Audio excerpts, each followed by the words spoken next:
This video is going to be about making a mouse maze game. And what I mean by that is essentially this game is going to require the user to get from point A to point B without hitting any of the walls we create, and they're going to have to navigate through a maze we create. So this setup is going to include an intro screen, a bunch of different mazes, or at least a way to set up a bunch of different mazes, and then a game over screen. So this will be our first project that we will have. So make sure you pay attention to this one. I'm going to get started by creating a new ActionScript 3.0 document. I'm going to go File, Save As, and I'm just going to call this my name. So you would use your name, and I'm just going to call it Mouse Maze Game. Okay. I'm going to save mine as Mouse Maze Game 2 because I already have one and I don't want to overwrite it, but you just save yours as Mouse Maze Game. Okay. So I'm saving that. And to get started, the very first thing we need to do is create an intro screen. So up in our layer here, let's rename this to intro screen. Okay. And we need to create an intro screen. So I'm going to use my text tool, and I'm going to pick a font. The font that I want is called Oreos. And you might not have this font, but I do, so I'm going to use it. So I'm going to click Oreos, and let me just feel this out real quick. So I'll say Mouse Maze Game. All right. I'm going to change the size to 47. That's not the best. There we go. Something like that. I'm just playing around with this right now. I call it the Mouse Maze Game. Let me make sure it's centered. There you go. And remember, if I'm not using one of those top 3 fonts, I need to embed it. So I'm going to work with this. I'm going to click Embed. I'm going to name it. I'll leave it font 1, whatever. And I'm going to embed all of the characters. Once you click all, hit OK, and then we won't have any problems as we're running. Make sure your text is set to static text. So I just changed that to static text because it's never going to change. It's always going to be Mouse Maze Game. Okay. The next part we need to do is create a start button. So we all love creating buttons. I'm going to use our rectangle tool. I'm going to make sure the corners are rounded. Say 30, 30, 30. That'll work. I'll just use a black background for now. Click and drag. That looks like a good size. Select it with your selection tool. Tap F8 to convert it to a symbol. Make sure it's a button. Registration point's in the middle. And we're just going to call this Start Button. Okay. Next thing I'm going to do is double click, go inside of it. We have our up, over, down, and hit. Well, let's take care of all these real quick. So I'll say insert keyframe, insert keyframe, insert keyframe. Okay. Or you can just use the keyboard shortcut if you like. On the overframe, we want it to be lighter. So let's select this and let's make this just a little lighter. That's maybe too light. Just a tad bit lighter. The down we won't worry about. Down will just be a solid black. Or let's get fancy here. We're gonna make this a gradient. Ooh, yeah, fancy. That's probably gonna look terrible, but whatever. On the next layer, so we need a new layer. Actually, let's rename this. So this will be our base. This will be our text. Oops, not test, text. Let's remove hit, because we don't need that for our text. And on our text layer, we're going to go text tool. Let's just use white and say, oh man, let me use a different font. Let me use one of these fonts at the top just so I don't have to embed another font. So we want to use, say start. We want to say start. And then we'll change the size down to, I don't know, I'll say 30 for me. And once we do that, select all this stuff. Actually, just select the start button, or the text is all you need. You can actually lock your base layer if you like. Go to the align panel, make sure align to stage is checked, align to center, align to center. There we go, start in the center. Let's make sure this looks fine. So start that, and then, that's not gonna work. Let's fix this. So let's lock our text, unlock base, click on the base layer on the down frame. All right. let's go to our gradient transform tool and just click on it, make sure it's selected. Go into your colors palette and let's change this white to that dark gray. So there we go. So it should be ridiculously hard to even tell that something's happening, but it is. So now if we go back to our stage, and let's just save really quick and run this, we should now have a start button that actually does something. Cool. So besides that, let's center things up. So let's go selection tool, select start, align it to the center horizontally. Cool. And you can even move this around if you like, but we're not going to leave this here. We're going to take both of these, select them, tap F8, we're going to turn them into a movie clip, and we're going to give it a name of intro space screen. Okay, so now our intro screen, we double click, is its own movie clip. Okay, so we're going to give this an instance name of MC intro screen. Okay, press enter, and now what we're going to do is leave that right there. We're later going to access this in our code, and we're going to turn it on and off depending on our game state. So in the beginning, this intro screen is going to be there. Then once they click start, it's going to go away and the game is going to start. Okay, so let's create a new layer, and we're going to call it actions right above, and we can lock our actions layer. Click on frame 1 right there, tap F9, and now we can begin. So we're going to need a couple of event listeners. We're going to need an enter frame event. So say stage.add event listener, right, events.enter frame. We'll say update game is what I'm going to call it. So this will be the function that'll actually update our game. So every time frame ticks, it'll go and go and figure out what to do next. Okay, so that way it'll constantly be checking to see what should we be doing. Next one we're going to do is add a mouse event. Add event listener.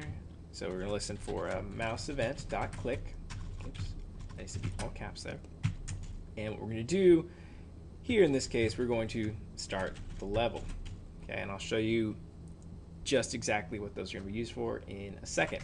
But let's create those functions right now. So for our update game function, we want to say function update game.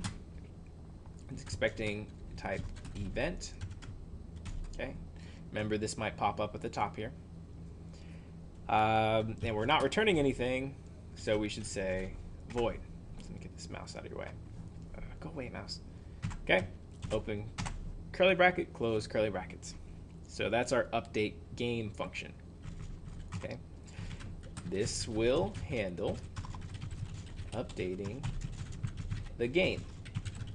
Duh. Next one is our start level function. So this will listen for our mouse click. So we'll say function start level, just how we spelled it up top. It's going to be expecting the mouse event. Okay, and we're returning nothing, so return type is void, and there we go. So what is start level going to do? Start level is going to start each level. Okay, so we're gonna have multiple mazes, and the game isn't going to start until the player clicks on the start location. So this will start the current level. Okay, when player clicks on start. Sorry, let's put this on a new line. This will start the current level when the player clicks on the start location. Okay.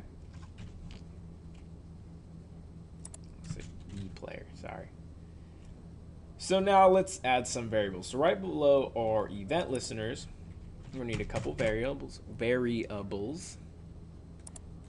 Sorry, once again. we're going to need, let's say var current level num, which will be an int. Set it equal to 0. To start, we're not going to be on any level because, well, you're not on the level yet, right? So this will be the number of the level we are currently on. For this, we're also going to need to keep track of what our last level is. So I'm going to say var last level num equals 1. Well, for now we don't have any, so we'll set it equal to 0 because we don't have any levels just yet. Okay, so this will be the number of the last level. Okay. We need to know whether or not the level has actually been started, so we'll create a boolean and say var level started. It'll be a boolean, and to start, our level will not be started, so we'll say false. So this will say whether or not the current level has been started. Okay, and then we're going to need a variable to store our level or our maze. So I'm just going to call it maze. So I'll say var maze, and we're going to do something pretty cool. We're going to reuse the same variable for each level. So for now, what maze is going to hold is going to be a movie clip, and we're going to create that later. Okay, so will be reused for each maze level. Okay. The next thing we need to do is, the next variable we need is whether or not the game was started. Okay, so let's say var game started. It'll be a boolean. To start, game's not going to be started, right? Because we're going to start and get to our intro screen. And this will say will be set to true once user leaves the intro screen. Okay, and this isn't. Let's move this up to the top. Because if our game started, that should be the first variable, I think, right? That's the first thing we're going to check for. So we do need one more event listener, and that is going to be on our button for our intro screen. Okay, so let's go out of actions.